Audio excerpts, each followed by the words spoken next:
Welcome in, everyone, and thanks for joining me again. Today, I'd like to talk about the stories we weave and how we become these stories. I think this is another way to look at how to work with our thoughts, emotions, our senses of identity in our bodies, in the world, in the relationships we have and that are around us. And I hope this is a rich one for you. For me, this is a really sweet topic to think of my own experience, my own thoughts, the way I frame things as a story and through story, because we can also become creative with how we live. We can also learn to become more compassionate, more kind, more loving in our relationships towards ourselves and others through the stories we weave.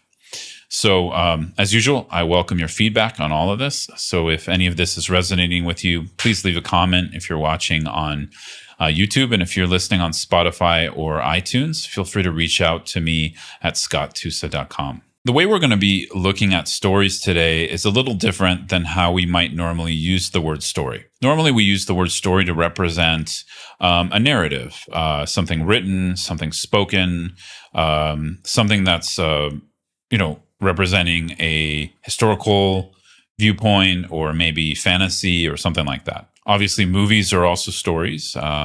Plays, dramas, those are all stories. But here I'd like to use the word story to also represent our own internal dialogue. Of course, spoken narratives, how we speak about ourselves to ourselves, how we speak about ourselves to others, how we basically share in our life experience and what that is. And to me, being a Buddhist practitioner, I think this is a really interesting way to also work with thoughts and emotions by understanding them as story.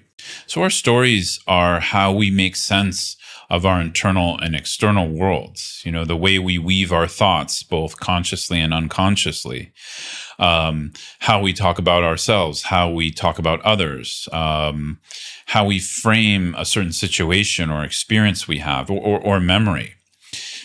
I think we can look at all of this as forms of story, forms of narratives.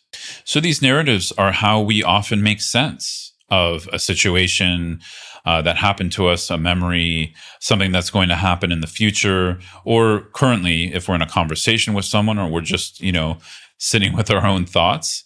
In my own experience, in my own life, this is kind of how I make sense of something. And I think a lot of us are like this.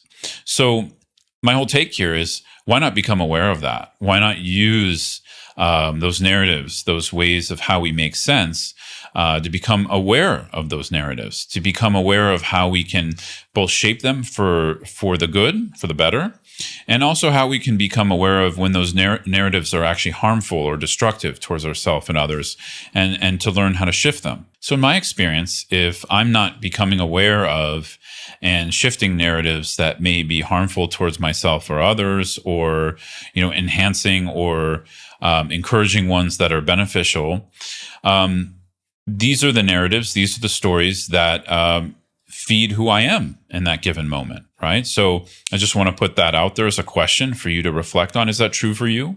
Are the narratives that spin in your mind, either unconsciously or consciously, are those feeding who you're becoming in that moment? So for me, through some kind of investigation and reflection on this, definitely it's like that for me. I become more or less what I think. That's just another way to reflect and internalize what I'm talking about here. So our stories, whether they're conscious or unconscious, become who we are. So of course we're going to want to shape them, right? We have a lot of incentive to want to shape them if we start to look at it from that perspective. So it's vital we learn and become aware of the stories that we're holding close. Some of these stories can be based on accurate information. Some of them can be memories that are semi-accurate or half-accurate. And sometimes just there's a lot of projection spinning for us, right? I'm mainly talking about me here. There's a lot of projection that can spin in a certain situation where I get in my head about something and I'm off to the races on spinning all kinds of stories that may have no real connection to reality or very little. So it's pretty vital we start to become aware of these and start to shift the narratives we're telling and to find some openness. So obviously, meditation really helps with that, because in meditation, we're cultivating awareness. We're cultivating a sense of non-judgmental watchfulness that allows us to become more aware of our narratives as well. That allows us to become more aware of what thoughts are proliferating. And I know this is hard because we often become those narratives. We're used to becoming those narratives. So to pull ourselves away into more of an objective perception that can simply perceive a narrative without becoming it, that is challenging. That's why we practice meditation, and that's why often we're doing that for many months, years, etc. Because our ability to work with our narratives more objectively comes out of the strength of the meditative awareness we cultivate. So stories are not inherently bad or good. Stories are just stories. They're narratives.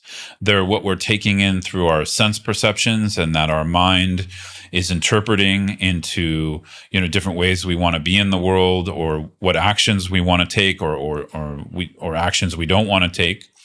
So all the time, our mind is doing this to try to keep us safe, more or less, to try to keep us in a sense of happiness. And so stories and narratives are not inherently bad, because we can recognize through awareness which ones are actually serving us and which ones are not, right?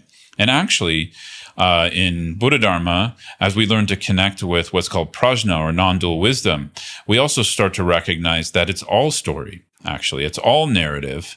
And because it's all narrative, it doesn't mean it's meaningless. It actually brings more meaning, because then as we grow our meditative awareness, we can start to have more efficacy, more agency over how we're interacting with those narratives. So whether it's a positive, beneficial narrative or something destructive, we learn to interact with those narratives in a more fluid way.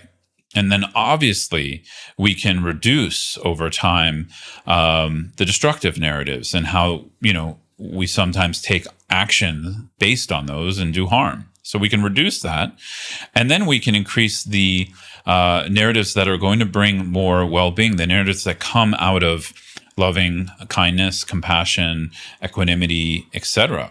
Right? But those narratives are also narratives. So this is kind of an important little subtle point here. Buddhism is not saying then the good is more real or the beneficial is more real, right? No, it's equally a narrative, but because it's all a narrative, we can learn to shape it. And I think this is really, really good news. And to think of it in this way, to me, it's a lot like weaving. It's like, what's the reality we want to weave? Do we want to weave a nightmare, or do we want to weave a dream that's going to be enjoyable, beneficial, compassionate for ourselves and others?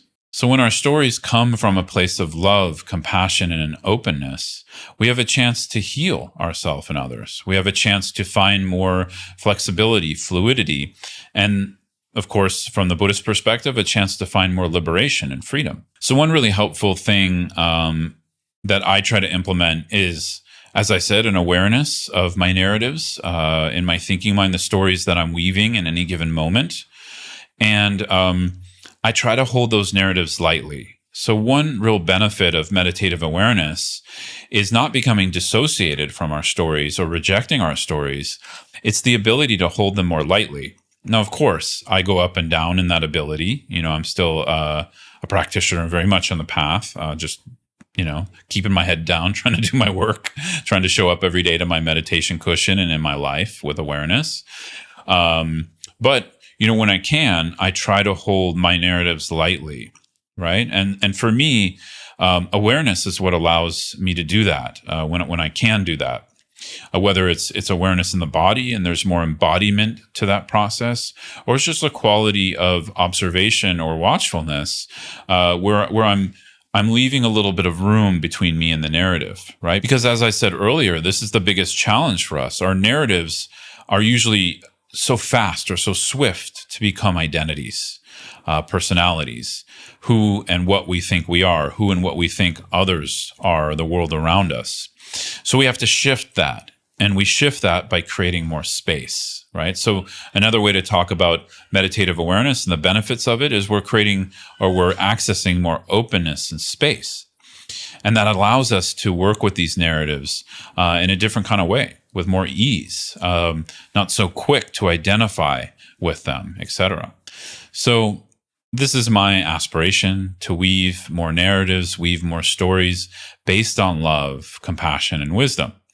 And it's what I will recommend here. Using our meditation practice, using any parts of our healing work, whatever that is, to understand our narratives, of course, understand where they come from. But what's more important is that we develop some space with them, right? Where we can have more agency, more choice in how we want to interact.